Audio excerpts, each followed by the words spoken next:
এসময়ৰ কথা এবাৰ ভগৱান শ্ৰীকৃষ্ণৰ বন্ধু এজনে তেওঁক লগ কৰিবলৈ দ্বাৰকা নগৰলৈ আহিছিল। ভগৱান শ্ৰীকৃষ্ণই তেওঁক আদৰণি জনাই তেওঁৰ ভ্ৰমণৰ কাৰণ সুধিলে। ভগৱান শ্ৰীকৃষ্ণৰ বন্ধুজনে ক'লে, হে কেশৱ, তুমিয়েই শ্ৰেষ্ঠ, তুমি সকলো জানা। আজি মই তোমাৰ ওচৰলৈ আহিছোঁ এই উদ্দেশ্যেৰে যে কোনবোৰ গছ মানুহে ৰোপণ কৰিব লাগে, কোনবোৰ গছ ঘৰৰ সন্মুখত ৰোপণ কৰিব লাগে, কোনবোৰ গছ ৰোপণ কৰিলে দৰিদ্ৰতা দূৰ হয় আৰু কোনবোৰ গছ ৰোপণ কৰিলে ঘৰৰ সীমাৰ ভিতৰত শত্ৰু, ৰোগ, ভয়, ভূত আদি বিপদৰ পৰা হাত সাৰিব পাৰি। ভগৱান শ্ৰীকৃষ্ণই হাঁহি হাঁহি ক'লে, হে বন্ধু, আজি তুমি সমগ্ৰ মানৱ জাতিৰ কল্যাণৰ বাবে এটা অতি গুৰুত্বপূৰ্ণ প্ৰশ্ন সুধিছা। এই পৃথিৱীত গছৰ বৰ ডাঙৰ অৱদান আছে। গছবোৰক আমি সদায় শ্ৰদ্ধা কৰিব লাগে। গছবোৰে ধনাত্মক শক্তিৰ সঞ্চাৰণ কৰে, যিটো মানৱ জীৱনৰ বাবে অতি প্ৰয়োজনীয়। গছবোৰে নেতিবাচকতা হ্ৰাস কৰি পৰিৱেশক অধিক ইতিবাচক কৰি তোলাৰ কাম কৰে। ঘৰৰ সন্মুখত শুভ গছ ৰোপণ কৰিলে সুখ আৰু সমৃদ্ধি আহে। ইয়াৰ লগতে এই গছ গছনিবোৰে বহু ধৰণৰ বাস্তুৰ দোষ ধ্বংস কৰে। ঘৰৰ চোতালত থিয় হৈ থকা গছবোৰে দেৱতাৰ দৰে ঘৰটোক ৰক্ষা কৰে। হে বন্ধু, ঘৰত বা ঘৰৰ ওচৰত কোনবোৰ গছ গছনি ৰোপণ কৰিব লাগে আৰু কোনবোৰ গছ গছনি ৰোপণ কৰিব নালাগে, এই বিষয়ে কোৱাৰ আগতে মই তোমাক এটা প্ৰাচীন কাহিনী ক'ম, যিটোৱে তোমাক বুজিবলৈ বাধ্য কৰাব যে ঘৰৰ ওচৰত কোনবোৰ গছ গছনি ৰোপণ কৰিলে দুৰ্দশা আৰু দৰিদ্ৰতা আহি পৰে। যিয়ে এই কাহিনী শুনিব তেওঁৰ শ শ পাপ ধ্বংস হ'ব আৰু তেওঁৰ দৰিদ্ৰতা নাইকিয়া হ'ব। তেতিয়া ভগৱান শ্ৰীকৃষ্ণৰ বন্ধুজনে ক'লে, হে কেশৱ, এই কাহিনীটো মই নিশ্চয় ভালদৰে শুনিম। অনুগ্ৰহ কৰি সেই কাহিনীটো কোৱা। ভগৱান শ্ৰীকৃষ্ণই কাহিনীটো কোৱা আৰম্ভ কৰিলে। পুৰণি কালৰ কথা। মধ্যদেশত এখন অতি সুন্দৰ নগৰ আছিল। সেই নগৰত ধনেশ্বৰ নামৰ এজন বৈশ্যই পত্নী সুমতিৰ সৈতে বাস কৰিছিল। ধনেশ্বৰ বিষ্ণুৰ ভক্ত আছিল আৰু তেওঁ নিতৌ বিষ্ণুৰ পূজা কৰিছিল। ধনেশ্বৰৰ পত্নীও ভাল আচৰণৰ আৰু ঘৰুৱা কামত পাকৈত আছিল। ঘৰত ধন, সম্পত্তি আৰু শস্যৰ অভাৱ নাছিল। ভগৱানৰ কৃপাত তেওঁলোকৰ সকলো আছিল। এনেদৰে বহুদিন পাৰ হৈ যোৱাৰ পিছত ধনেশ্বৰৰ পত্নী সুমতিয়ে তেওঁলোকৰ চোতালত কেইজোপামান গছ ৰোপণ কৰি সেই গছবোৰক নিতৌ পানী আগবঢ়াই ডাঙৰ দীঘল কৰিবলৈ ধৰিলে।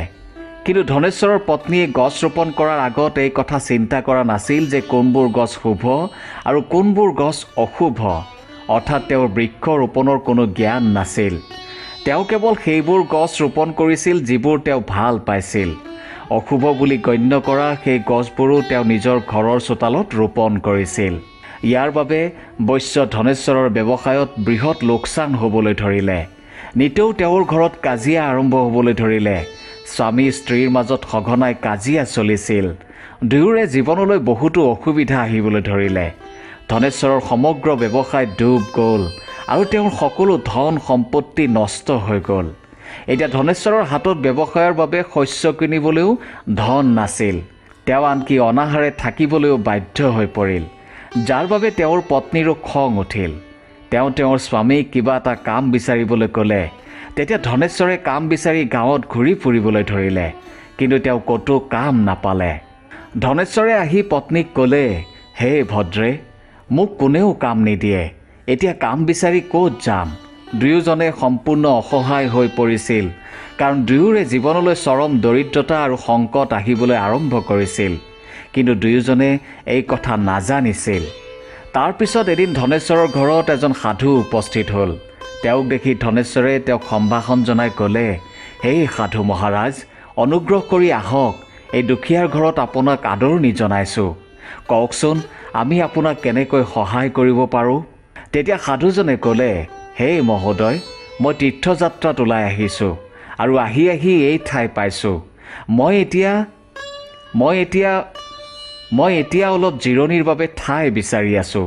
যদি আপুনি কষ্ট নাপায় তেন্তে আপোনাৰ ঘৰত অলপ জিৰণি ল'ব পাৰিমনে? মই আজি বহুদিনৰ পৰা অনাহাৰে আছোঁ। যদি অলপ ভোজন কৰিবলৈও পোৱা যায় তেন্তে বৰ কৃপা কৰা হ'ব। সাধু মহাৰাজৰ এনে কথা শুনি ধনেশ্বৰে ক'লে, হে সাধু মহাত্মা, আপুনি নিশ্চয় এজন ধৰ্মপৰায়ণ আত্মাৰ দৰে আপোনাৰ মুখমণ্ডল বহু উজ্জ্বল। আপোনাৰ সেৱা কৰিবলৈ পালে মই নথৈ আনন্দিত হ'ম।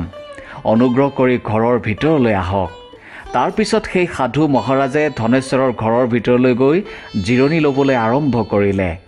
ধনেশ্বৰে সেই সাধু মহাৰাজক বৰ ভালকৈ সেৱা শুশ্ৰূষা কৰিবলৈ আৰম্ভ কৰিলে। কিন্তু তেওঁলোকৰ ওচৰত ভোজনৰ বাবে খাদ্যৰ কণিকা এটাও নাছিল। সেয়েহে ধনেশ্বৰে পত্নী সুমতীক ক'লে, হে ভদ্ৰে, আজি আমাৰ ঘৰলৈ অহা সাধু মহাত্মাক বৰ ধৰ্মপৰায়ণ যেন লাগিছে। আমি তেওঁৰ ভোজনৰ বাবে কিবা এটা কৰা উচিত। সেয়েহে মই গাঁৱলৈ গৈ কাৰোবাৰ পৰা অলপ ধন লৈ আহোঁ। এই বুলি ধনেশ্বৰে গাঁৱলৈ বুলি ওলাই গ'ল। গৈ গৈ তেওঁ এজন সদাগৰৰ ঘৰত উপস্থিত হ'ল। হেই সদাগৰ, কৃপা কৰি মোক অলপ ধন দিয়ক। মই অতি সোনকালে আপোনাক ঘূৰাই দিম। তেতিয়া সদাগৰে ক'লে, তুমি কেনেকৈ মোক ধন ঘূৰাই দিবা? তোমাৰ ওচৰততো ফুটাকৰি এটাও নাই। তেতিয়া ধনেশ্বৰে অতি বিনম্ৰতাৰে ক'লে, হে সদাগৰ, মই নিশ্চয়কৈ আপোনাৰ ধন ঘূৰাই দিব পাৰিম। আৰু যদি মই ধন ঘূৰাই দিব নোৱাৰোঁ তেন্তে আপুনি মোৰ ঘৰটোকেই লৈ ল'ব। ধনেশ্বৰৰ কথা শুনি সদাগৰৰ মনটো উদাৰ হৈ পৰিল আৰু ধনেশ্বৰক অলপ ধন দিয়াৰ ব্যৱস্থা কৰি ক'লে, হে বৈশ্য ধনেশ্বৰ, যদি তুমি ধন ঘূৰাই দিব নোৱাৰা তেন্তে তুমি নিজেই তোমাৰ ঘৰটো মোক দিবা।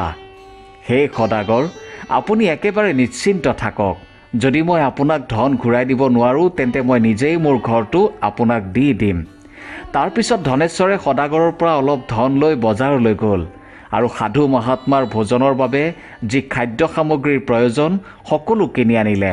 হে ভদ্ৰে সুমতী, এইখিনিৰে তুমি সাধু মহাত্মাজনৰ বাবে ভোজন তৈয়াৰ কৰা। কথামতে সুমতীয়ে ভোজন তৈয়াৰ কৰিলে আৰু সাধু মহাত্মাজনৰ ফালে আগবঢ়াই দিলে। এইদৰে ধনেশ্বৰ আৰু ধনেশ্বৰৰ পত্নীৰ আদৰ সৎকাৰ দেখি সাধু মহাৰাজ প্ৰসন্ন হৈ পৰিল।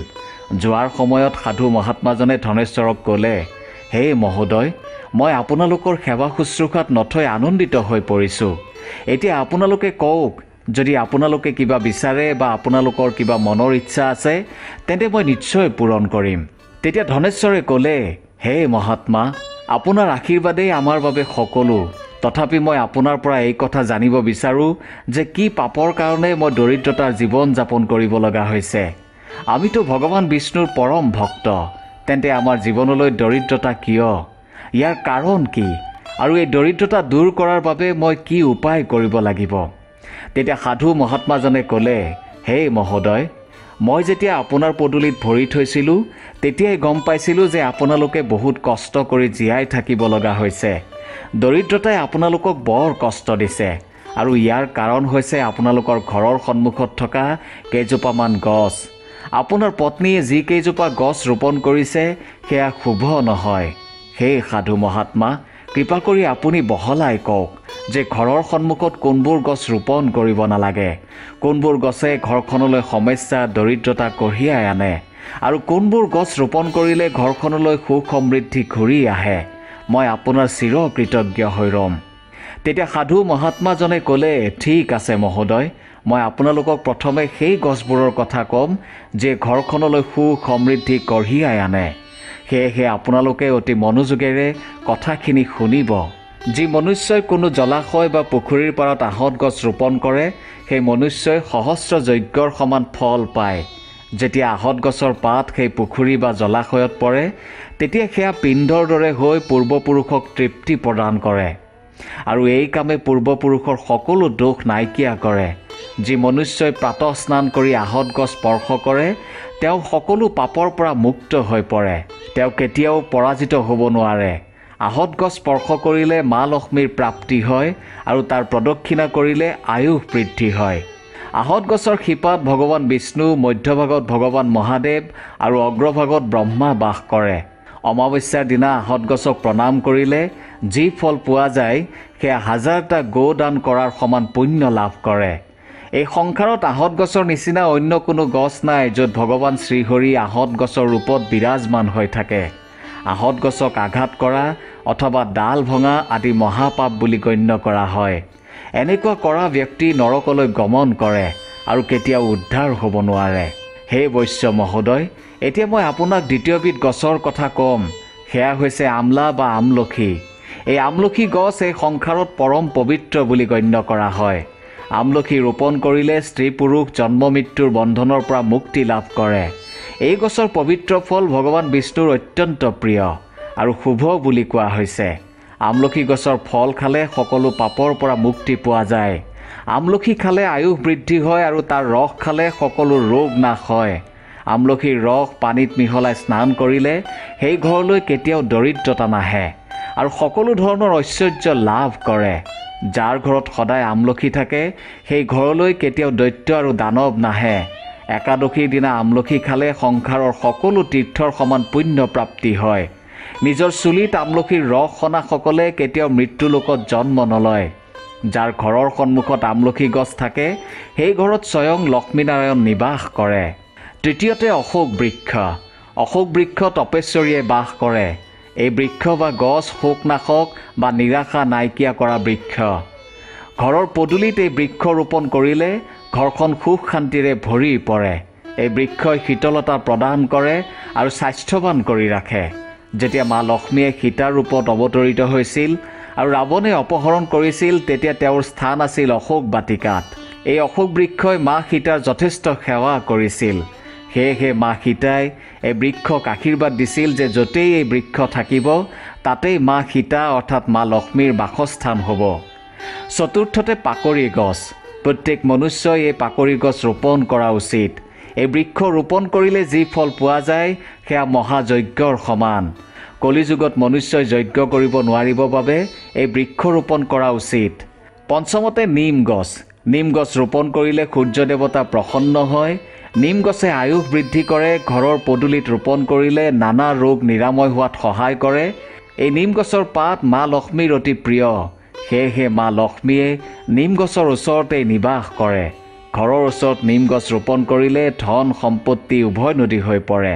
ষষ্ঠতে জামু গছ। যদি কোনো ব্যক্তিয়ে কন্যা সন্তান প্ৰাপ্তিৰ ইচ্ছা ৰাখে তেন্তে তেওঁ জামু গছ নিশ্চয় ৰোপণ কৰিব লাগে। যি মনুষ্যৰ ঘৰৰ সন্মুখত জামু গছ থাকে তেওঁলোকে কন্যা সন্তান পায় আৰু বংশৰ গৌৰৱ বাঢ়ে। বেলগছত ভগৱান শিৱ আৰু গোলাপত মা পাৰ্বতী নিবাস কৰে। সেয়েহে যদি বেলগছৰ লগত গোলাপ ফুলৰ গছ ৰোপণ কৰা হয় তেন্তে ভগৱান শিৱ আৰু পাৰ্বতী দুয়োৰে আশীৰ্বাদ পোৱা যায়। সেই ঘৰলৈ কেতিয়াও দুখ দৰিদ্ৰতা নাহে আৰু সেই ঘৰখনত কেতিয়াও অকাল মৃত্যু নহয় আৰু কোনো স্ত্ৰী বিধৱা নহয়। অষ্টমতে নাৰিকল গছ। নাৰিকল যিকোনো ধাৰ্মিক অনুষ্ঠানৰ এক অপৰিহাৰ্য অংগ। নাৰিকল গছক আটাইতকৈ শুভ বুলি কোৱা হৈছে। ঘৰৰ পদূলিত নাৰিকল গছ থাকিলে সেই ঘৰখন অতি শুভ হৈ পৰে আৰু সেই ঘৰৰ পৰিয়ালৰ সদস্যই সমাজত মান সন্মান বুটলিবলৈ সক্ষম হয়। কোনো মনুষ্যই যদি সুন্দৰ পত্নীৰ কামনা কৰে তেন্তে ডালিম গছ ৰোপণ কৰিব লাগে। পলাশ গছে মনুষ্যক ব্ৰহ্ম বুদ্ধি প্ৰদান কৰে। সেয়েহে এই বৃক্ষ ৰোপণ কৰাটো অতি শুভ। বংশ বৃদ্ধি আৰু বংশৰ নাম উজ্জ্বল কৰিব বিচৰা মনুষ্যই ঢালা আকৌল বা আংকুল বৃক্ষ ৰোপণ কৰিব লাগে।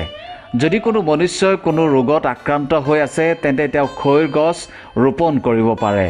এই বৃক্ষ ৰোপণ কৰিলে ডাঙৰ ডাঙৰ ৰোগ নষ্ট হয়। কুণ্ড অৰ্থাৎ মোগৰা গছত গন্ধৰ্ব নিবাস কৰে। সেয়েহে এই গছজোপা ঘৰৰ ওচৰত ৰোপণ কৰিলে কাৰ্যসিদ্ধি আৰু শুভ শক্তি বাস কৰে। বিশেষকৈ সাংস্কৃতিক দিশত কাম কৰা মানুহে এই গছ নিশ্চয় ৰোপণ কৰিব লাগে। যদি কোনো মনুষ্যই চোৰ চাতুৰিৰ বাবে ভয় খাই থাকে তেন্তে তেওঁ ঘৰৰ ওচৰত বেতগছ ৰোপণ কৰিব লাগে। এইবিধ গছে চোৰ চাতুৰিক ভয়ভীত কৰায় আৰু ঘৰখন ৰক্ষা কৰে। চন্দন আৰু কঁঠাল বৃক্ষই পুণ্য আৰু লক্ষ্মী প্ৰদান কৰে। এই বৃক্ষ ৰোপণ কৰিলে দুখ দৰিদ্ৰতা সমাপ্ত হৈ পৰে। ঘৰৰ উত্তৰ দিশত কনক চম্পাৰ গছ ৰোপণ কৰিলে ঘৰখনলৈ ধনাগমন হয়। কলগছো বহুতেই শুভ। এই গছে ঘৰখনলৈ সুখ সমৃদ্ধি কঢ়িয়াই আনে। কলগছত ভগৱান বিষ্ণু নিবাস কৰে।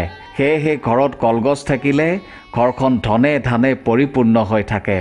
পাৰিজাত ফুল গছৰ উৎপত্তি সমুদ্ৰ মন্থনত আৰু মা লক্ষ্মীৰো উৎপত্তি সমুদ্ৰ মন্থনৰ পৰাই হৈছে। সেয়েহে পাৰিজাতৰ মহত্ব অধিক। যদি আপুনি এই বৃক্ষ ঘৰত ৰোপণ কৰে তেন্তে আপোনাৰ ওপৰত মা লক্ষ্মীৰ বিশেষ কৃপা থাকিব। ঘৰৰ পদূলিত মনুষ্যই কেতিয়াও তাল গছ ৰোপণ কৰিব নালাগে। এই বৃক্ষই সন্তান নাশ কৰে। যিখন ঘৰৰ সন্মুখত তাল গছ থাকে সেই ঘৰখনৰ সন্তানৰ কেতিয়াও উন্নতি নহয়। ঘৰৰ সন্মুখত কেতিয়াও ভোমোৰা গছ ৰোপণ কৰিব নালাগে, কাৰণ এই বৃক্ষত ভূত প্ৰেত বাস কৰে। যি মনুষ্যই ভোমোৰা গছ ৰোপণ কৰে তেওঁ তেওঁৰ মৃত্যুৰ পিছত প্ৰেত হৈ ঘূৰি ফুৰে। এই গছৰ তলত বহি কেতিয়াও পূজা পাঠ আদিও কৰিব নালাগে। ঘৰৰ সন্মুখত কেতিয়াও এনেকুৱা গছ বা বৃক্ষ ৰোপণ কৰিব নালাগে যাক কাটিলে বা ভাঙিলে গাখীৰৰ দৰে ৰস ওলাবলৈ ধৰে। ঘৰৰ সন্মুখত কেতিয়াও বাবুল বা কাঁইটীয়া গছ ৰোপণ কৰিব নালাগে। এই গছে ঘৰখনলৈ বিপত্তি বা বিপদ মাতি আনে। ঘৰৰ সন্মুখত বগৰী গছো ৰোপণ কৰিব নালাগে। এইবিধ গছে ঘৰখনলৈ নকাৰাত্মক শক্তি কঢ়িয়াই আনে। মনুষ্যই কেতিয়াও ঘৰৰ সন্মুখত অমিতা গছ ৰোপণ কৰিব নালাগে। এইবিধ গছে ধন নাশ কৰে আৰু দৰিদ্ৰতা মাতি আনে। ঘৰৰ পূব দিশত যদি আহঁত গছ থাকে তেন্তে ঘৰখন নিৰ্ধনতালৈ পৰিৱৰ্তন হ'ব পাৰে। বটবৃক্ষ যদি ঘৰৰ পশ্চিম দিশত থাকে তেন্তে সেই ঘৰখন চিৰকাললৈ শোকত ডুবি থাকে। ঘৰৰ দক্ষিণ দিশত যদি তুলসী থাকে তেন্তে সেইখন ঘৰৰ সন্তানে কষ্ট পাই থাকে। যিকোনো মৃত বা মৰা গছৰ ছাঁ যদি ঘৰখনত পৰে তেন্তে সেয়া মৃত্যুৰ আগজাননী দিয়ে। মৰা গছ কেতিয়াও ৰাখিব নালাগে, উঘালি পেলাব লাগে। হে বৈশ্য ধনেশ্বৰ, মই আপোনাক শুভ আৰু অশুভ বৃক্ষ দুয়োটাৰে কথা ক'লোঁ। এতিয়া আপুনি শুভ বৃক্ষ ৰোপণ কৰি ভগৱানৰ ফলপ্ৰাপ্তিৰ বাবে আৰাধনা কৰক। হে সাধু মহাত্মা, আপুনি আজি মোক উত্তম জ্ঞান প্ৰদান কৰিলে। আপোনাক কোটি কোটি ধন্যবাদ। সাধু মহাত্মাজনে ধনেশ্বৰক আশীৰ্বাদ দি অদৃশ্য হৈ পৰিল। এনেকৈ অদৃশ্য হৈ পৰা দেখি ধনেশ্বৰ আৰু তেওঁৰ পত্নী আচৰিত হৈ পৰিল। তাৰপিছত তেওঁলোকে বুজি পালে যে সাধুৰ বেশত স্বয়ং ভগৱান বিষ্ণু তেওঁলোকৰ ঘৰলৈ আহিছিল। ধনেশ্বৰ আৰু তেওঁৰ পত্নীয়ে সাধুৱে কোৱা মতে বৃক্ষ ৰোপণ কৰিলে আৰু ভগৱান বিষ্ণু আৰু মা লক্ষ্মীৰ আৰাধনা কৰিলে, যাৰ ফলত অতি কম সময়ৰ ভিতৰতে তেওঁলোকে হেৰুওৱা ধন সম্পত্তি আৰু সুখ সমৃদ্ধি ঘূৰাই পাবলৈ সক্ষম হ'ল। কাহিনীটো শেষ কৰি ভগৱান শ্ৰীকৃষ্ণই ক'লে, হে সখা, এনেদৰে মই তোমাক শুভ আৰু অশুভ সকলো বৃক্ষৰ কথা ক'লোঁ। যদি মনুষ্যই বৃক্ষৰোপণ কৰাৰ সময়ত এইখিনি কথা মনত ৰাখে তেন্তে তেওঁলোকে কেতিয়াও দৰিদ্ৰতাৰ কবলত নপৰে, কেতিয়াও ৰোগাক্ৰান্ত নহয় আৰু সদায় সুখী হৈ থাকিব পাৰিব। প্ৰিয় দৰ্শক, এয়াই আছিল ভগৱান শ্ৰীকৃষ্ণই তেওঁৰ এজন পৰম মিত্ৰক বৃক্ষৰোপণৰ ওপৰত দিয়া জ্ঞান। আশা কৰোঁ কথাখিনি জানি আপুনি নিশ্চয় উপকৃত হ'ব পাৰিছে। আপোনাৰ মতামত নিশ্চয় জনাব। ধন্যবাদ।